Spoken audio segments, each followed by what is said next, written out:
মা, তুমি ভাত চড়াও। সে বছর দেশে অজন্মা, ধান চাল ভালো হয়নি। গোপাল দেখলে তার ছেলেপুলেরা এই অজন্মার দিনেও 7 বার ভাত মুড়ি খাচ্ছে আর ছড়াচ্ছে।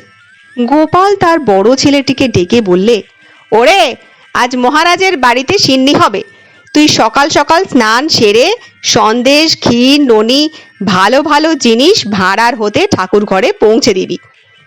আজ আর তোর খাবারের দরকার হবে না, ওই সব জিনিস ঠাকুর ঘরে বইবি। তাহলেই তার এক একটার গন্ধে তোর পেট ভরে যাবে। লোকে বলে ঘ্রাণেন অর্ধ ভোজনম। গোপালের ছেলে পেটুক, সে তার মায়ের কাছে সব কথা গিয়ে বললে, আরও বললে, মা, আমি আজ ভাত খাবো না। বাবা বলেছে ঘ্রাণেন অর্ধ ভোজনম হয়। রাজবাড়িতে সিন্নি আজ, আমি ভাঁড়ার হতে সেই সব বয়ে ঠাকুর বাড়িতে নিয়ে যাব। তাহলেই আমার দুবারকার ঘ্রাণে পুরো ভোজন হয়ে যাবে। মা হাসতে লাগলো। গোপাল পুত্র ভাঁড়ার হতে ঠাকুর ঘরের মিষ্টান্নাদি ও মোয়া বইতে বইতে কেবল শোকে আর ঘ্রাণ নেয়, কিন্তু পেট আর ভরে না।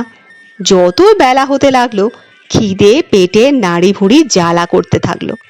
দুপুর উত্তীর্ণ হলো, 1000 বার জিনিসপত্র বয়ে ভাঁড়ার হতে ঠাকুর ঘরে রেখে এলো, তবু আর খিদের নিবৃত্তি হয় না।